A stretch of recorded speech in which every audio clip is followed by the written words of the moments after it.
The brother showed up. And he behaved as always. Unexpected contact, tone, manipulation. He returned not with an apology, but with a claim.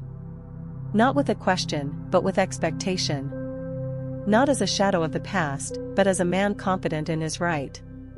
He appeared as if he had just come out of the next room, although I hadn't heard his voice in many years. It wasn't because he couldn't speak. It was because he didn't care if I could hear him. Whether I live.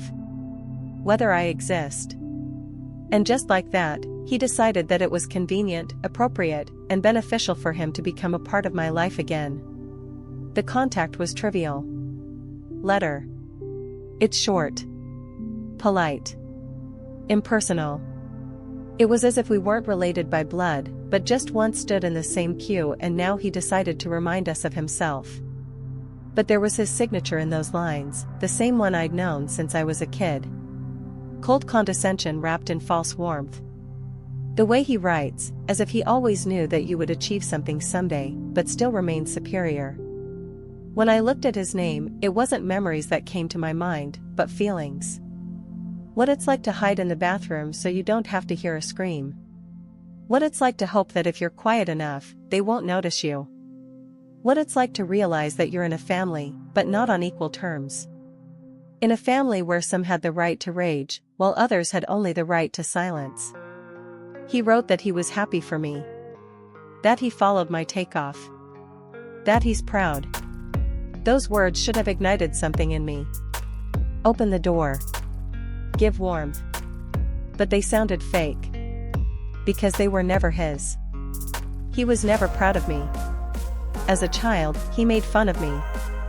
In my youth, I ignored it. And when I left, I never looked back. And now it was as if he had built a new bridge, along which he wanted to step right into my reality. It's like I've been standing still all these years, waiting at the dock. It's like I didn't build myself from scratch, without a foundation, without blueprints, without help. As if I hadn't stumbled, spent the night in cheap motels, eaten noodles from a vending machine, or slept with my phone under my pillow, because work could only come at midnight. And he came as a man who still has power. He spoke as if he was above it by default. Even in a letter. Even through the screen. He wasn't congratulating, he was approving. If he didn't thank me, he stated. His style hasn't changed. He still believed that he could play on the old levers, guilt, duty, memory. I still thought that if he reminded me where I came from, then I would want to go back there myself, not with my feet, but with my guilt. That if he pokes at a weak spot subtly enough, I'll call him closer myself. But my weaknesses are dead. I burned them out. I melted it down. Where there was a need for recognition, now there is concrete. Where there was a need to be a beloved brother, now there is a moat. Not with water. With fire. And I didn't build bridges. I burned them. One by one. Without regret. Because only burnt bridges don't lead back. As before, he tried indirectly. With hints. With memories. I remembered how fun we had in the summer. How stupid we fought. How funny I once locked myself in a closet because I was afraid of his scream. It was all presented as something touching. Frivolous. Baby. But I remember my hands shaking in that closet. I remember praying in the dark, not to God, but to the void, that they wouldn't find me. Not because he was hiding, but because he was escaping. And now he wants me to forget it. So that flirting with the past would hide his real purpose. And the goal was simple. He wanted to enter my life. Get a piece. To appropriate something that was not built. To take away what he hadn't suffered. Because that's how it's always been. He took it. Without asking. Without thinking. And he thought he could. But I was no longer there. Not then. The wrong ones. I was a man he didn't know. And he won't know. He came to the version of me that he had once intimidated. But that version is dead. Painfully. Gradually. But she died. And now he's not looking at a boy. Not a brother. In front of him is the result of his own fists.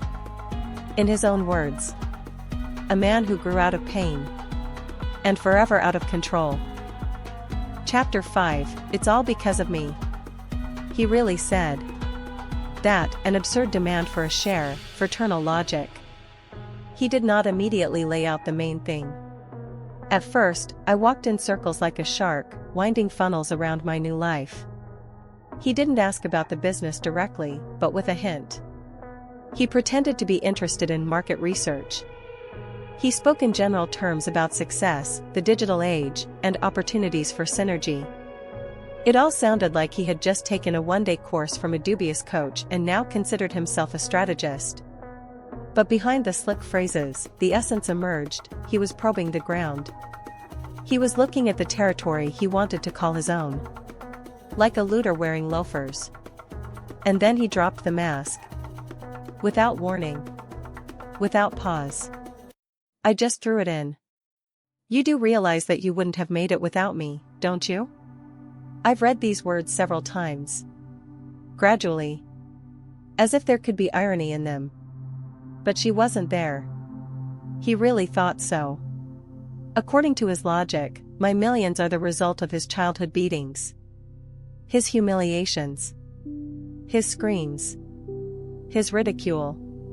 In his twisted arithmetic, he was not an abuser, but a catalyst.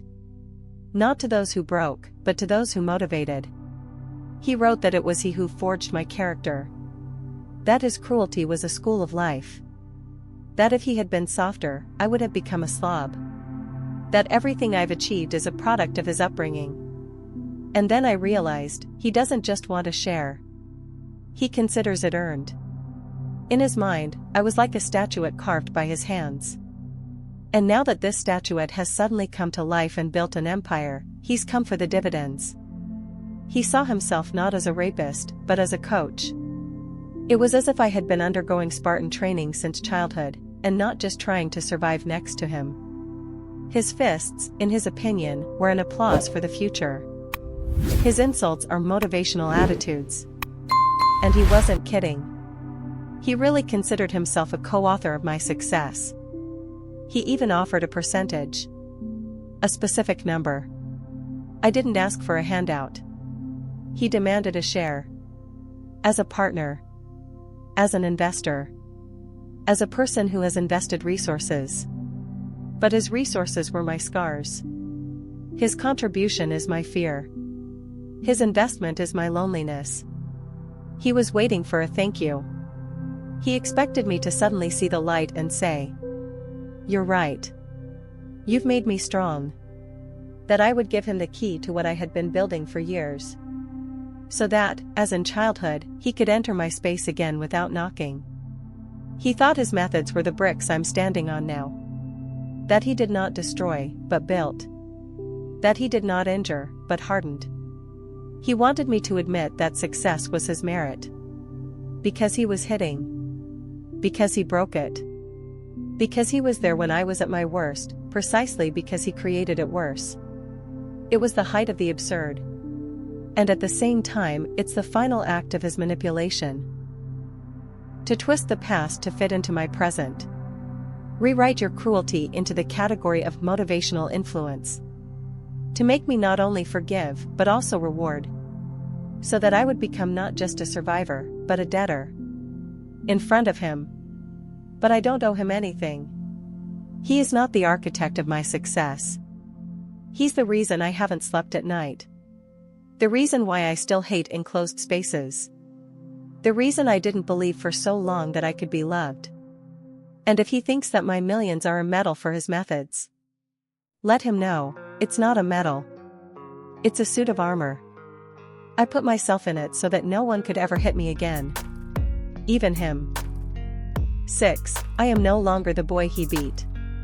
The final chord, firm stance, cold calm. The day he reappeared in my life, I felt neither excitement nor anger. Nothing. No trembling in his hands, no previous anxiety under his skin. Only the strange, dense silence inside is like in a house where no one has lived for a long time, and you come there not out of nostalgia, but to make sure that you are no longer interested in ghosts. He was standing in my office, which was spacious, with panoramic windows, the smell of expensive coffee, and the soft sound of an air conditioner. He stood awkwardly, but not modestly. He always believed that he had a place in any room. Even in mine. He spoke at once, without looking around. He didn't look at the walls, he didn't look at the table, he didn't look at the numbers that I made real. He only looked at me. Just like when I was a kid, when I was a silent kid with my fists clenched in my pockets and my cheek throbbing from the impact. Only now my gaze wasn't hiding. He stared into his eyes, steady, calm as metal. I didn't look away anymore. I didn't have to. He started by talking about family. That all this is the result of the past. Our childhood. His hard school. He spoke as if he were reading from a prompter, everything was rehearsed. They say you did it because I didn't let you relax. Because I'd been breaking you to make you stronger. Because without my pressure, you wouldn't have built anything. He really believed it. He thought he had the right. That years of humiliation, hounded stares and fists are not abuse, not trauma, not violence. This is a contribution. It's an investment. And he came for a profit. He said that since I got up, I should share. It's like my success is a pie baked according to his recipe. It was as if he wasn't kicking me down, but pushing me up. It was as if he was a teacher, and not someone I was afraid to return home because of. But here's what he didn't understand, and probably never will: I became who I am, not because of him, but in spite of him. Not because he beat me, but because I chose not to become like him. I chose to be different. I chose to carry my pain as fuel, not as an excuse. He thought his violence had hardened me. But I know it almost destroyed me. Almost. I remembered those nights when I was 19, and I slept in a car outside the city because I couldn't afford a place to live. I remembered wiping the blood from my lips and then going to work part-time. I was eating noodles from a package and writing a business plan on my phone, because there was nothing else. I remember the first time I closed a deal and cried, not from joy, but from survival. How I stopped being afraid of the alarm clock. How I first allowed myself coffee with normal milk. It's all mine. Not his. And now he was standing in front of me, a stranger in an expensive room built out of my loneliness, my will, my damn stubbornness. He still thought he was holding me. I was still sure that he could come into my life, reach out, and I would give. Because we are brothers. Because we have a common past. But now I'm different. I'm no longer the boy who cried in the bathroom so no one could hear. I'm not the one who was afraid to open my mouth anymore. Not someone who was trying to earn love. Not someone who can be bent. I've learned to live with the memory of pain, but I don't let it control me. He was my shadow, but now the light is too bright, and shadows don't survive. I didn't tell him anything. I just stood up. He went to the door. And he opened it. Gradually. Without aggression. Without words. Everything that needed to be said had long been said by life. He stood there for another second, too. Was I trying to figure out if this was a rejection? Is this exile? Is this the end? Yes. This is the end. And it's not because I'm angry. It's because I'm calm. Because I don't owe anyone anything. Because I'm finally free. Completely. When the door closed, I didn't feel any relief.